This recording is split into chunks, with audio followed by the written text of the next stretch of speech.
Selamat sore dan selamat datang kembali di Ruang Mari Belajar. Setelah beberapa minggu, kita tidak membahas masalah tenses, yang sebelumnya kita sudah mempelajari 6 tenses dari 16 tenses di dalam bahasa Inggris. Hari ini saya akan melanjutkan materi tenses, yaitu tenses yang ketujuh. Apa tenses yang ketujuh dan bagaimana penerapannya dalam kehidupan sehari-hari? Langsung saja ikuti video berikut ini.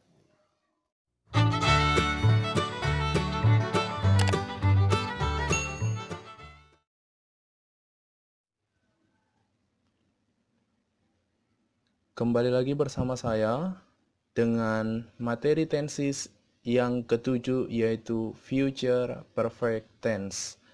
Future Perfect Tense merupakan gabungan dari dua tenses yang sebelumnya sudah kita pelajari, yaitu Future Tense dan Perfect Tense. Jadi Future Tense dan Perfect Tense digabungkan terbentuklah tenses Future Perfect Tense gitu ya. Jadi future perfect tense adalah tenses yang digunakan untuk mengungkapkan bahwa suatu aktivitas akan sudah selesai pada titik waktu di masa depan dan akan sudah selesai sebelum aktivitas lain terjadi. Jadi ini kayak memprediksikan ya, memprediksikan suatu kejadian akan sudah selesai di masa depan sebelum aktivitas lain terjadi, gitu ya. Jadi kejadiannya itu sudah terjadi saat ini atau belum, tetapi sudah diprediksikan selesai di masa yang akan datang. Kalau bingung, pasti bingung lah ya. Saya kasih simulasinya, kira-kira seperti ini dalam kehidupan sehari-hari. Seseorang berkata, saya mau ke rumahmu nanti sore ya. Terus kamu jawab, oke, datang aja jam 5 sore. Saya akan sudah tiba di rumah jam 4 sore. Nah, saya akan sudah tiba di rumah jam 4 sore.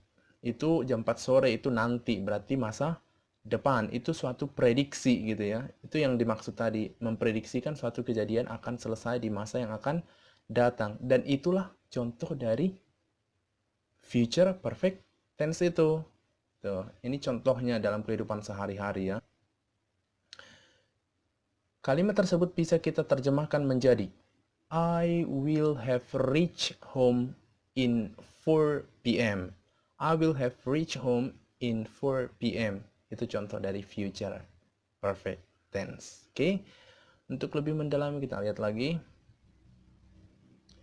Ketika kita menggunakan tenses ini, kita membawa diri kita ke masa yang akan datang dan melihat kembali kejadian yang akan selesai pada saat itu. Oke.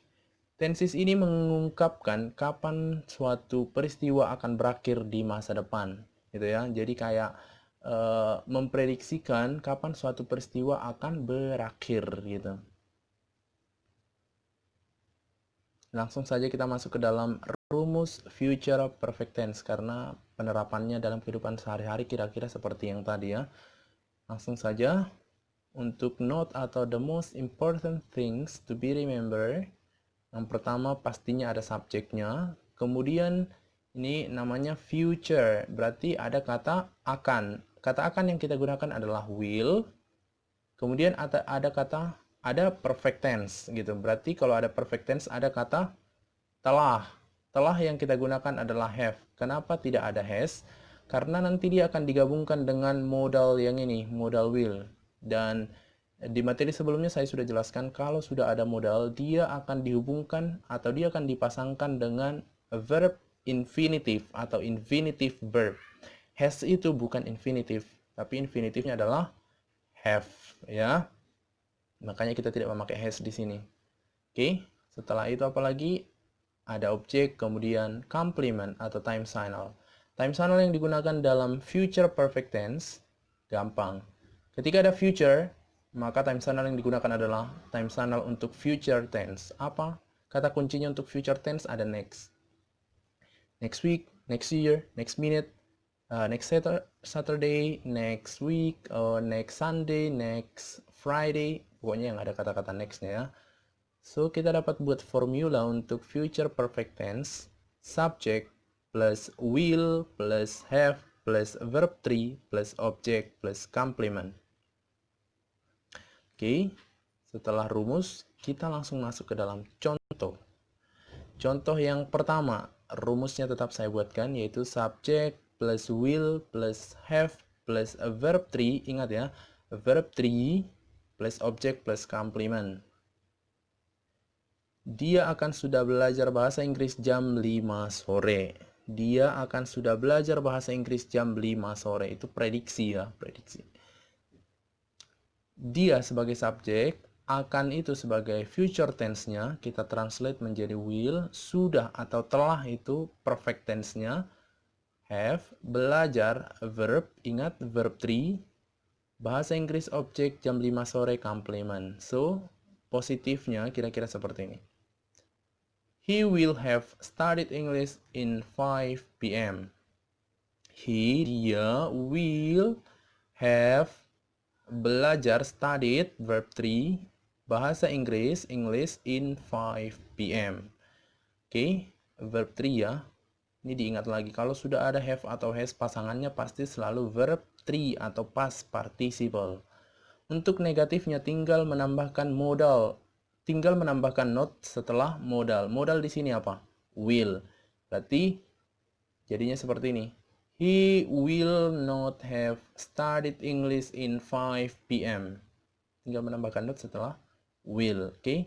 Untuk interrogatifnya tinggal menambahkan will, tinggal memindahkan will-nya ini ke depan. Jadinya seperti ini. Will he have studied English in 5 p.m.? Kata kerjanya tidak ada yang berubah. Karena apa? Karena ada have-nya. So, harus past participle pasangannya atau verb 3. Oke. Will he have studied English in 5 p.m.? Kalau ada pertanyaan seperti ini, tinggal dijawab yes, he will atau no, he will not. Gampang ya. Itu contoh yang pertama. Untuk lebih memahami, saya kasih contoh berikutnya. Kira-kira seperti ini. Rumusnya jangan lupa. Oke, saya akan sudah menyelesaikan proyek saya akhir bulan ini. Saya akan sudah menyelesaikan proyek saya akhir bulan ini. Itu prediksi. Akan selesai akhir bulan ini. Saya sebagai subjeknya akan, to future tense-nya will, sudah atau telah itu perfect tense-nya have, menyelesaikan finish tapi pakai verb 3 finish. Project saya, objeknya akhir bulan ini complement-nya. Oke. Sudah ketemu semua, tinggal masukin ke rumusnya. Saya, I will have menyelesaikan finish yang verb 3 my project saya at the end of this month, akhir bulan ini. Untuk negatifnya sama seperti yang tadi, tinggal menambahkan not after modal. Oke, I will not have studied I will not have finished my projects at the end of this month. Untuk interrogatifnya sama juga seperti yang tadi, tinggal memindahkan will ke depan, oke? Jadinya seperti ini. Will I have finished my project? Dari tadi study mulu ya. Will I have finished my projects at the end of this month? Kalau ada pertanyaan seperti ini, dijawab apa? Yes, I will atau no, I will not. Tapi biasanya pertanyaan yang menanyakan ke diri sendiri itu jarang ya. Will I have finished my project at the end of this month? Biasanya jadi seperti ini.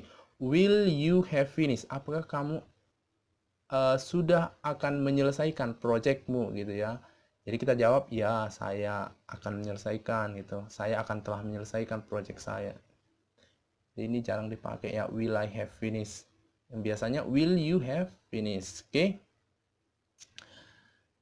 Saya rasa cukup ya, ada pengertiannya tadi, terus implementasinya, contohnya dalam kehidupan sehari-hari, kemudian rumusnya dan contoh-contohnya sudah saya berikan. I hope all of you understand the material for today, and I think that's all our material for today. If you like this video, please like, comment, subscribe, and share our YouTube channel. Semoga bermanfaat and see you next.